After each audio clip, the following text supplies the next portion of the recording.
Praise the lord. શાલોમ. આપણે બધા જાણીએ છીએ કે અત્યારે આપણે 40 દિવસના ઉપવાસના દિવસો છે કે જ્યારે પ્રભુ ઈસુ ખ્રિસ્તે આપણા માટે દુઃખ સહન કર્યું હતું અને પછી એમને વધસ્તંભે જડવામાં આવ્યા અને ત્રીજે દિવસે એ સજીવન થયા. જૂના કરારમાં આપણે જોઈએ છીએ કે જ્યારે પણ વ્યક્તિ કોઈ પણ પ્રકારનું પાપ કરતું તો ત્યારે એના માફી મળવા માટે એને કોઈને કોઈક યજ્ઞ કરવા પડતા હતા, એને દહન્યાર્પણો લાવવા પડતા હતા, બહુ બધા ઘણી બધી જાતના અર્પણો એને લાવવા પડતા હતા કે એની અંદર તેને ગોધાનું બલિદાન આપવું પડતું હતું, ઘેટાનું બલિદાન આપવું પડતું હતું.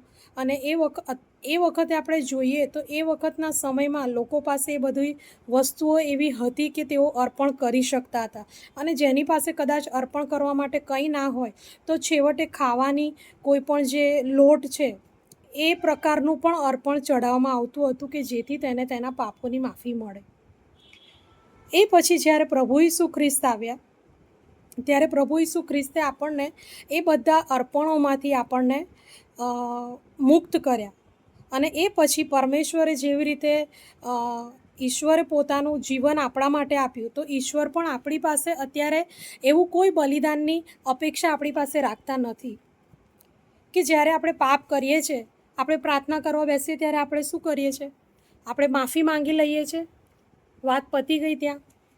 ફરી આપણે એ વખતે પસ્તાવો કરીએ છીએ પ્રભુની સામે અને ફરી અમુક વખત કદાચ એવો પણ સમય આવે છે કે આપણે ફરી એ પાપ કાં તો એ ભૂલ આપણે ફરી કરી બેસીએ છીએ અને ફરી પરમેશ્વર પાસે કે ઈશ્વર પાસે આપણે માફી માંગીએ છીએ. પણ શું એ પૂરતું છે?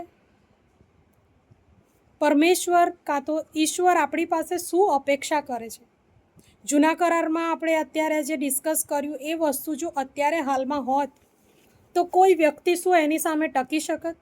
શું તમે એ પ્રકારનું બલિદાન તમે આપી શકત? વારે ઘડી જો આપવાનું થાત એટલા બધા અત્યારે તમે ઇઝીલી પરમેશ્વર પાસે આપણે માફી માંગીએ છીએ કે આ પરમેશ્વર મને માફ કરો, અને ફરી પછી રોજિંદા જીવનમાં આપણે રૂટીનમાં જતા રહીએ છીએ અને ફરી એની એ જ ભૂલો કરીએ છીએ. પણ અહીંયા બાઇબલમાં પ્રભુનું વચન શું કહે છે એ આજે હું તમને કહેવા માગું છું કે પરમેશ્વર ખાલી ને ખાલી આપણી પાસે આપણા શરીરનું, આપણા જીવનનું એક બલિદાન માંગે છે. અને એ પણ કેવું? જીવતું બલિદાન, અર્પણ માંગે છે, જીવતું અર્પણ. આપણે વાંચીએ રોમનોને પત્ર તેનો 12મો અધ્યાય અને 1લી કલમમાં કહે છે કે ઈશ્વરની દયાની ખાતર તમે તમારા શરીરોનું જીવતું, પવિત્ર અને ઈશ્વરને પસંદ પડે તેવું અર્પણ કરો. એ તમારી બુદ્ધિપૂર્વકની સેવા છે. બધા વ્યક્તિઓ અત્યારે પોતપોતાની લાઈફમાં બિઝી છે. કોઈ પૈસાની પાછળ છે, કોઈ કરિયરની પાછળ છે, કોઈ ફેમિલી લાઈફની અંદર બિઝી છે. પરંતુ મારે તમને આજે કહેવું છે કે પરમેશ્વરનું આવવું ખૂબ જ નજીક છે. પ્રભુ ઈસુનું આવવું ખૂબ જ નજીક છે. તો અત્યારે આપણે આ બધી બાબતો પર વિચાર કરવાનો બહુ જ મહત્ત્વનો સમય છે અત્યારે. અને એમાં પણ પ્રભુ ઈસુ આપણી પાસે નવા કરારની અંદર આપણે જોઈએ અત્યારે આ વચન વાંચ્યું, આપણા શરીરોનું જીવતું અર્પણ માંગે છે. જીવતું એટલે કેવું? બધા લોકોનો વિચારસરણી કેવી હોય કે રિટાયર્ડ થઈશું ને પછી આપણે પ્રભુની પાસે જઈશું અને પછી પ્રભુ માટે ખર્ચાઈશું, વપરાઈશું. બધાની એક અલગ અલગ માન્યતા હોય છે, બધાની એક અલગ અલગ વિચારસરણી હોય છે. પણ ના વાલાઓ, અત્યારે ભલે તમે ગમે તે એજમાં છો, ગમે તે પરિસ્થિતિમાં છો, ભલે કદાચ તમે નાના છો, તમારામાં સમજણ નથી, પણ એ સમજણ આપનાર પરમેશ્વર છે. તો પરમેશ્વર આપણી પાસે જીવતું માંગે છે, આપણા શરીરોનું જીવતું. કે આપણે જ્યારે જીવીએ છીએ ત્યારે જ આપણે પોતાનું જીવનનું અર્પણ કરવાનું છે. એ પછી પવિત્ર લખ્યું છે. પવિત્ર એટલે આપણે આપણું વર્તન, આપણું વાણી, વિચાર, વર્તનને કેવું રાખવાનું છે? પવિત્ર રાખવાનું છે. અને ઈશ્વરને પસંદ પડે તેવું. એવું નહીં કે આપણને પસંદ પડે એવું જીવન આપણે જીવીએ. અત્યારે સમય રહ્યો નથી. અત્યારે પરિસ્થિતિ ખૂબ જ ગંભીર બની ગઈ છે.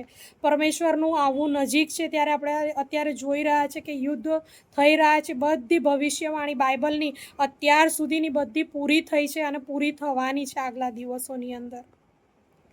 બીજું વચન એક વાંચીએ, એની અંદર કહે છે રોમનોને પત્ર 12 અને 2 કલમમાં, આ જગતનું રૂપ તમે ન ધરો પણ તમારા મનથી નવીનતાને યોગે તમે પૂર્ણ રીતે રૂપાંતર પામો, જેથી ઈશ્વરની સારી તથા માન્ય તથા સંપૂર્ણ ઈચ્છા શી છે તે તમે પારખી શકો.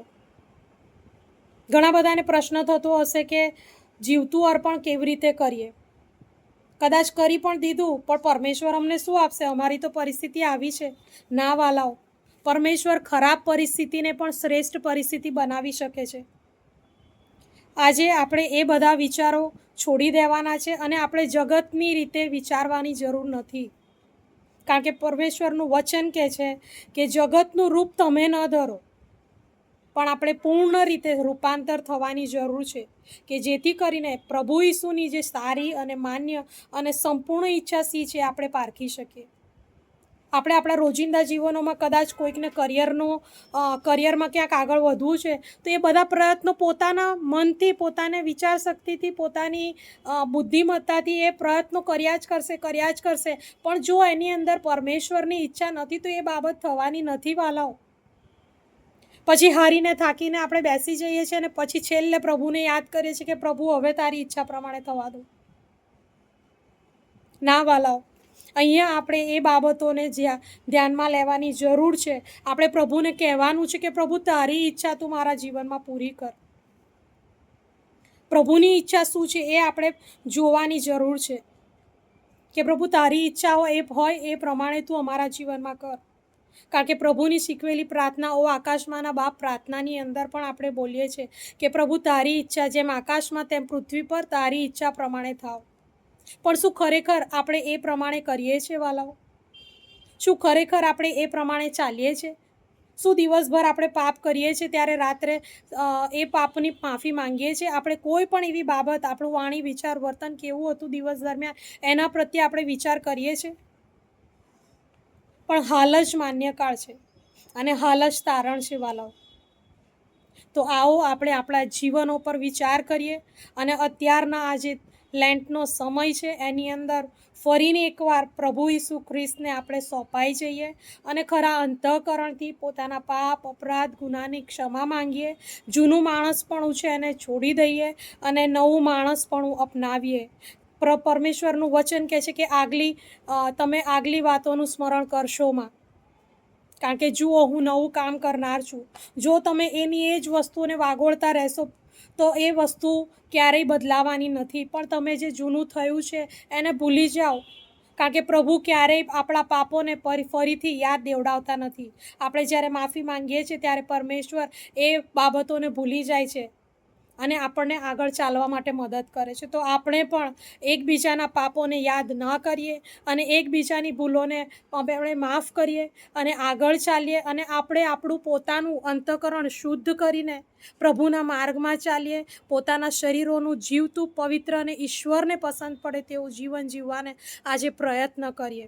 અને એ બાબતો સમજવાને માટે પ્રભુ ઈસુ તમારી ને મારી સહાય તથા મદદ કરે. Thank you. ચાલો.